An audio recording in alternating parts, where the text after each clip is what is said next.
Innistrad is a fan-favorite Magic the Gathering setting, and when it comes to Cube, the sets that take place on that plane may be some of the most impactful. They include many iconic Cube staples, and Innistrad-themed cubes are more popular than any other plane or set cube. People absolutely love this plane, and the original block is most people's favorite set of all time. So with Innistrad Remastered out now, let's revisit this plane and discuss the top 10 cards for Cube. These cards aren't new, and experienced players will know all about them, but I'm going to cover some of these staples that you could pick up if you're cracking packs, or looking to grab some singles now that prices have dropped a bit. Maybe you're new to Cube, or building a new Cube. Hopefully this video helps you out. And I know not everyone likes alternate versions or fancy versions or whatever of cards, but I'll be sure to mention some of the cool fancy versions that you can pick up to bling out your cube, in case you already have all these cards in your cube and you want to make them fancier. It was actually pretty hard to narrow this down to a top 10 list because there are way more than 10 cards that have become Cube staples. So if you want to comment one that I skipped and why you love it, please do, because I'd love to hear about it. Now let's get into the list. Snapcaster Mage. Depending on who you ask, Snapcaster Mage might be the most iconic card from original Innistrad, both in terms of constructed magic and cube.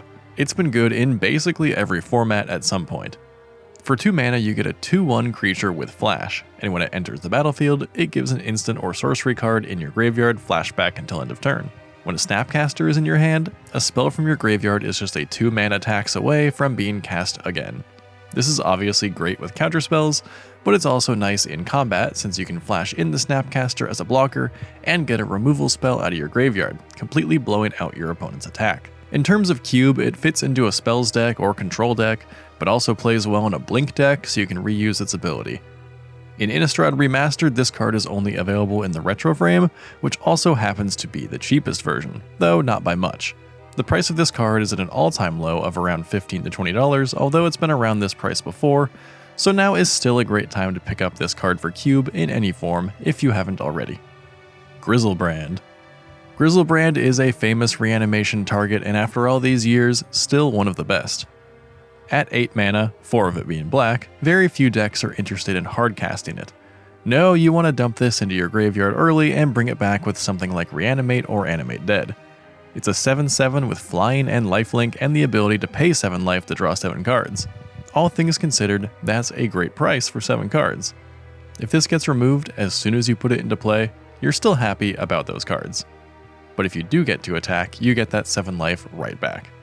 If you're not reanimating this, then there is a mono-black Devotion cube archetype that some cubes have, which uses cards like Phyrexian Obliterator and Grey Merchant of Asphodel.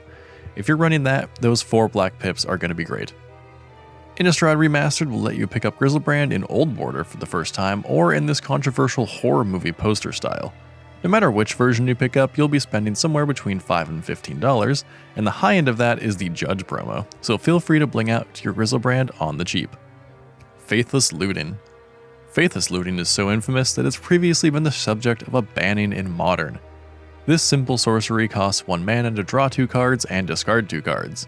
That on its own is great card filtering that prepares you for Delve or anything that cares about spells in the bin, but you can also cast it from your graveyard with flashback for 3 mana. It's a staple for cubes since it's good in spells decks, graveyard and reanimation decks, and even aggro decks that want to filter the junk out of their hands. There are a lot of great 2-mana looting spells these days like Bitter Reunion and Demand Answers, which grant extra advantages and or flexibility.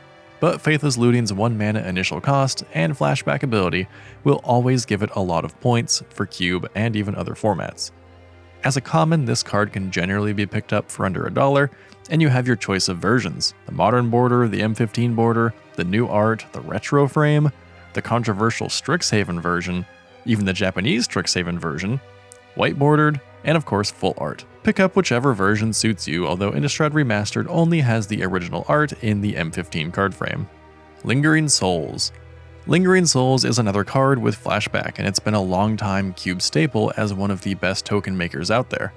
For 3 mana, you make 2 flying 1/1 tokens, and then you can flash it back for 2 mana to get 2 more. That's 4 1/1 flyers for 5 mana, which is a really great rate. You can get those tokens across 2 turns or do it all at once, and that ability to split up the cost is part of what makes it so good. There are established token decks in Cube with cards like Anointed Procession, and cards like Village Rites that love to have tokens to sacrifice. Flying tokens also play well with the Monarch keyword, and they hold swords really well. The only other token spell that really holds a candle to Lingering Souls is Battle Screech, but I don't think anything is pushing out this card anytime soon. You can pick up this uncommon for under $1, whether you want Old Border, Modern Border, or M15 Border, and there are several arts to choose from, including new art just for this set.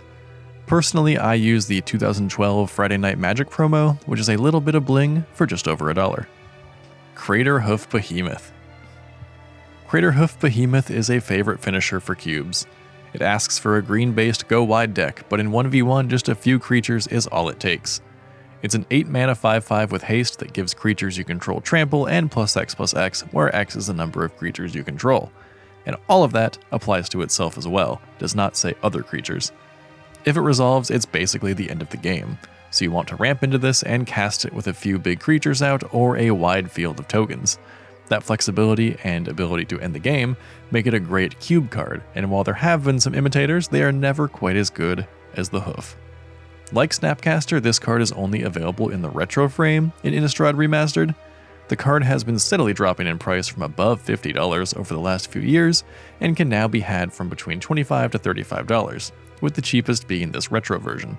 Other than a foil-etched version and a weird secret lair, there aren't many fancy options to bling out your cube with a fancy Craterhoof, so your options are a bit limited in that regard. Tireless Tracker. Tireless Tracker has been a popular card in various formats for a while now, being just as good in Cube as it is in Commander. It's a 3-mana 3/2, and whenever a land enters under your control, you make a clue token, and whenever you sacrifice a clue, you put a +1/+1 counter on it. It promotes ramp, grants card draw, and grows bigger, all in a self-contained package. What's not to like?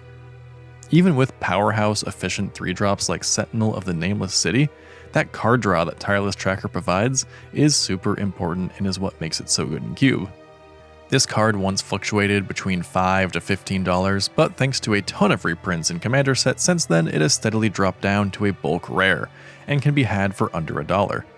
If you want a fancy version, which I definitely recommend, there are a few options. I love the borderless version from this set that reimagines the Cathar soldier as a gritty woodsman. The Markov Manor special guest borderless version is also really cool. Personally, I use the watercolor sketch version from the Nils Ham Secret Lair because it's just so darn cute with its storybook style. Zealous Conscripts. The days of Zealous Conscripts being a cube staple are maybe over by now, but it's still very popular in cubes, and for a good reason. For 5 mana, you get a 3/3 creature with haste that gains control of a target permanent, you untap it, and it gains haste. Stealing your opponent's best creature is always nice, but this card is extra flexible because you can target any kind of permanent, not just a creature, and you can target your own permanent if all you really need to do is to give it haste. In many cubes, this card is part of a combo with Kiki-Jiki Mirror Breaker, where it is used to untap Kiki-Jiki repeatedly so it can make infinite copies of Zealous Conscripts to attack with that turn. But of course, this card is just fine when it's not being part of a combo, so I don't even think you need that combo in your cube to make Zealous Conscripts worth including. This card has been under $1 basically forever, and you can pick up a version with the original art, or an old border, or a cool new borderless version. Cathar Commando.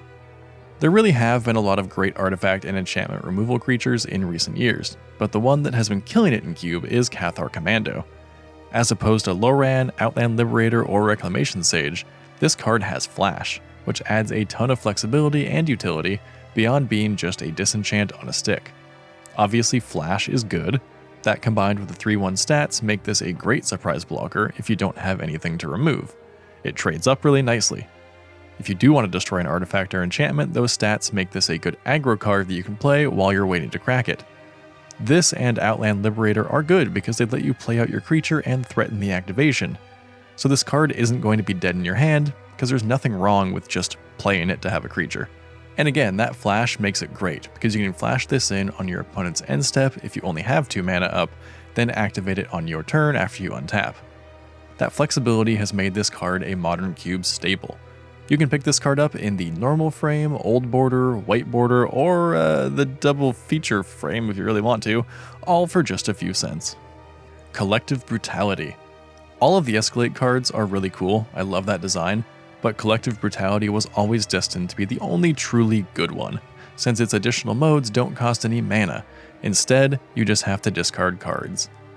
This card gives you 3 modes for just 2 mana and discarding 2 cards. Or, if you don't want all the modes, you have to discard less cards. You can look at an opponent's hand and make them discard an instant or sorcery, give a creature -2/2, or drain an opponent for 2 life. The last mode is usually going to be the least useful, but killing a creature and stealing a spell on turn 2 is a pretty solid play. While less flexible than a discard spell like Thoughtseize, Collective Brutality's other modes make up for that. Thanks to Innistrad Remastered, you can get this card in its normal printing, borderless, or retro border. This card used to be worth a few dollars, but has steadily dropped, and now all of these versions can be had for under $1. Thraben Inspector. Of course I have to talk about Thraben Inspector. This humble common creature is a 1-mana 1/2 that makes a clue token when it enters. That's it. Why is it so good in Cube then? Well, it's a 1-drop for aggro decks, can even block some hasty aggro creatures with its 2 toughness, and leaves behind a clue that aggro deck will definitely want to cash in later. With its enter the battlefield effect, it's good in blink decks, and because the clue token is an artifact, it can also play well with artifact themes.